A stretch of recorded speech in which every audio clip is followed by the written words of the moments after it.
Halo, selamat pagi. Berjumpa lagi di channel gue EDK. Kali ini kita mau bahas modifikasi dari mobil XL7 Hybrid 2024. Dari tampilan eksterior, mobil ini sudah ganti velg menggunakan velg HSR. Velg HSR ini dia upgrade ke ring 17 dengan lebar 8 dan ET42. Dan kebetulan ini ada custom dari shocknya dan pernya kita custom di Yeniper Jati Asih Bekasi. Nah, HSR ini kita dibalut dengan ban menggunakan Bridgestone dengan lebar 17, 205, 55 dan R17 ya. Jadi kelihatan fitmentnya sangat menarik.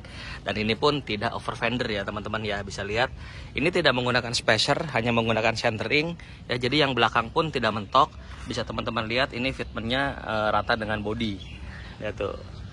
Jadi nggak ada over fender ya. Jadi masih rata dengan body. Nah, ini kemarin kita tukernya di HSR Jatiwaringin, Bekasi. Nah, ini juga sudah kita tambahin untuk kamera 360 ya. Kamera 360-nya ini sudah paket dengan head unit Asuka. Kebetulan kita langsung ke distributornya Asuka di Harapan Indah. Bisa teman-teman lihat kamera 360 ini kita langsung dibor di mirrornya. Tapi ini sudah tertutup dengan karet, jadi aman, tidak bocor dan tidak terlihat lubangnya ya. Jadi sangat sangat rapi sekali pemasangannya. Ini juga ada di depan. Untuk pemasangan kamera depannya persis di bawah logo S-nya. Dan untuk kamera belakang ini mengganti kamera bawaannya ya, karena paket 360 itu juga sudah paket dengan kamera belakang. Jadi kamera belakang yang bawaan orinya Suzuki itu dicopot dan diganti menggunakan kamera bawaan dari 360. Kemarin kita pakainya yang Mirai untuk kamera 360-nya. Kira-kira seperti ini tampilan dari belakang untuk eksterior yang sudah kita modifikasi dari velgnya. Dan bisa teman-teman lihat karena ini sedikit dipendekin ya, jadi nggak terlalu kelihatan cungkring ya. Bisa lihat tuh untuk dari jarak velg ke bannya. Ini depan kita pakai 2 jari, belakang kita pakai 3 jari. Dan untuk jalan pun tidak terlalu keras ya. Dan untuk muatan full juga sama. Jadi yang belakang nanti akan jadi 2 jari, belakang akan jadi 1 jari. Dan untuk jalan pun tidak terlalu mentul-mentul. Jadi ngepas banget lah. Oke teman-teman, kita juga sudah upgrade untuk fog lampnya. Kita menggunakan AS yang 3 warna ya. Ini juga dipasangnya di dekat-dekat rumah sini saja.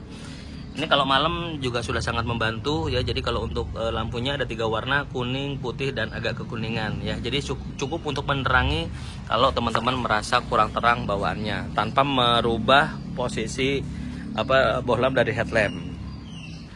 Oke, kita sekarang masuk ke interiornya. Kita lihat. Wah, ini interiornya sudah kita ada upgrade. Yang pertama yang di-upgrade adalah joknya ya. Sarung joknya kita menggunakan Bugatti.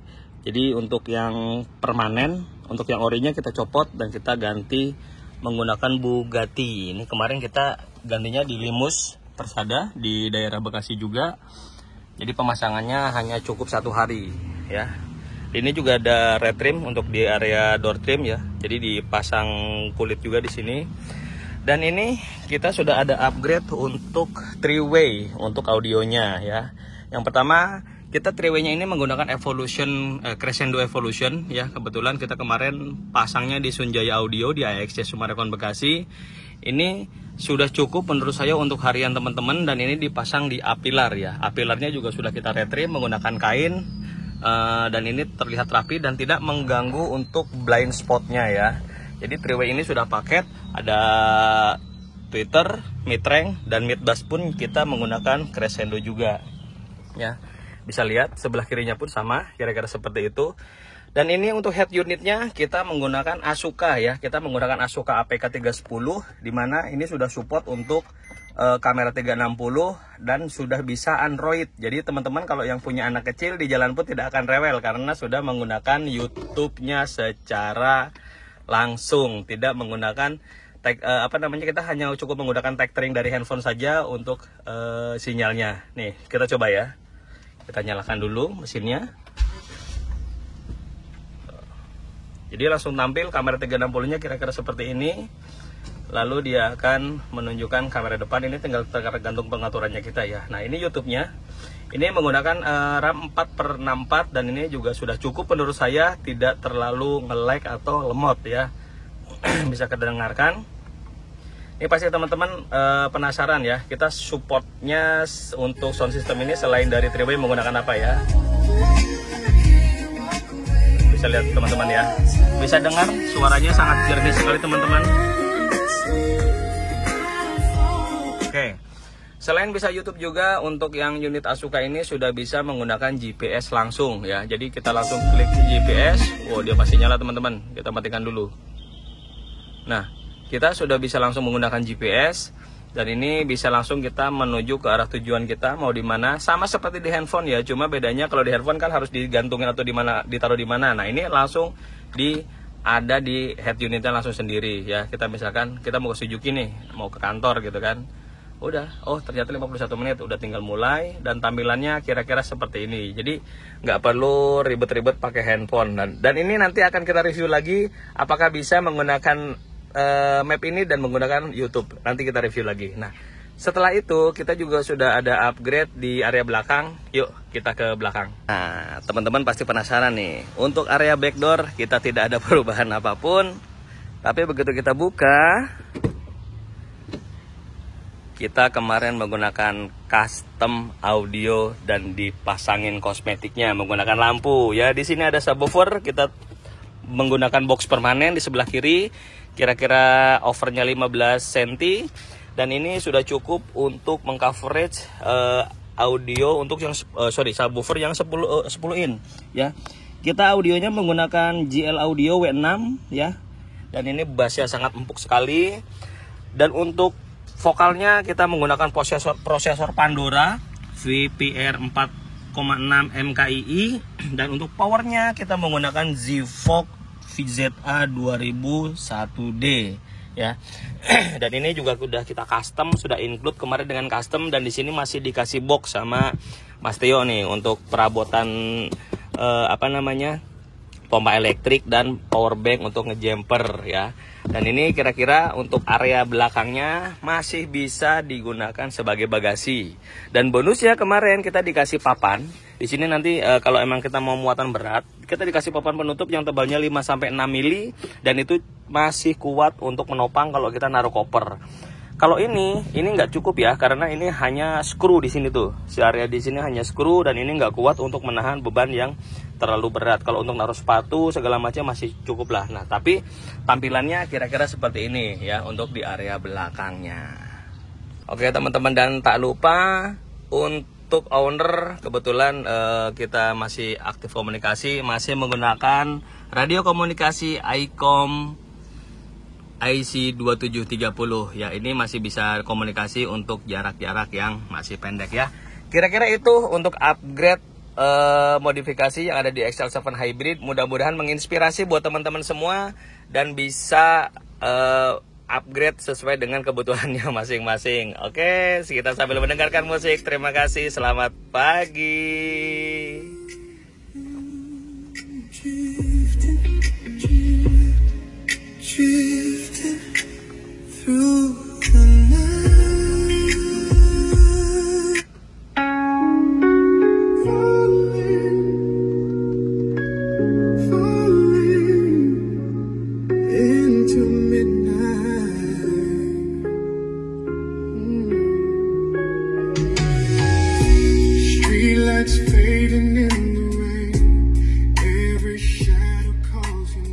Oke, selamat pagi teman-teman. Kita sekarang mau nge-review head unit Asuka tipe APK 310, di mana unit Asuka ini sendiri sudah menggunakan RAM 4/64, artinya sudah cukup support untuk hanya sebatas Android dan map saja. Nah, ini juga sudah support untuk kamera 360. Kita kemarin sudah pasang untuk kamera 360.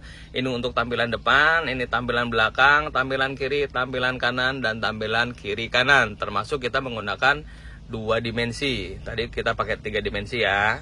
Nah, ini kalau 2 dimensi tampilannya bisa terlihat mobilnya ya teman-teman ya. Kalau untuk sebelah kiri kira-kira seperti ini, tapi untuk kiri kanan dia nggak bisa, hanya melihat area sini saja. Dan ini untuk tampilan 3 dimensinya. Nah, ini kalau kita misalkan tampilan depan ya, tampilan depan, dan kita mau sen kanan, dia akan berubah untuk melihat kamera yang sebelah kanannya. Ini kebetulan fit aja tadi. Kita buka, lihat ya. Jadi teman-teman bisa tahu kalau seumpamanya sejauh mana ada lubang atau ada selokan ya. Kalau kita sebelah kiri, dia akan berubah untuk yang mirror sebelah kiri ya. Dan kalau untuk hazard, dia akan tampil kiri dan kanan ya. Dan head unit ini sudah support Android, artinya sudah bisa menggunakan YouTube. Nah, kira-kira seperti ini. Kalau teman-teman pengen menggunakan YouTube sambil untuk mapnya tidak hilang ya. Yang pertama, kita buka dulu YouTube-nya ya. Kita misalkan menyetel lagu ya kesukaannya teman-teman lah ya. Lalu kita kembali lagi ke home, lalu kita pakai map ya. Ini saya matikan biar tidak terkena copyright. Ini kita cari misal untuk ke ini kebetulan sudah disetting ya, sudah disetting kebiasaan saya untuk pergi. Dan ini kita langsung mulai. Nah, kalau sudah ini teman-teman bisa pencet yang tanda 2 ini, yang kayak layar 2 ya. Kita pencet. Nah, dia akan muncul untuk YouTube dan mapnya ya. YouTube-nya nanti kita klik yang persis di atas sini. Nah, tuh dia akan muncul dan ininya klik 2 kali saja. Oke, dan itu akan muncul di split untuk layarnya kiri dan kanan. Kalau seumpamanya teman-teman pengen menggunakan YouTube-nya, klik dulu YouTube-nya, lalu dia bisa mengoperasikan menggunakan ini ya. Tuh. Tapi tadi saya klik ininya mapnya ya. Jadi yang pindah mapnya, kita klik lagi YouTube-nya, dia nanti yang hilang YouTube-nya. Tuh ya. Kira-kira seperti itu. Jadi teman-teman tidak perlu ragu karena unit Asuka ini sudah cukup untuk menemani teman-teman di jalan, dan artinya sudah bisa membetahkan anak-anak teman-teman kalau semuanya sudah bosan di jalanan dengan menggunakan YouTube ini. Oke, terima kasih. Selamat pagi.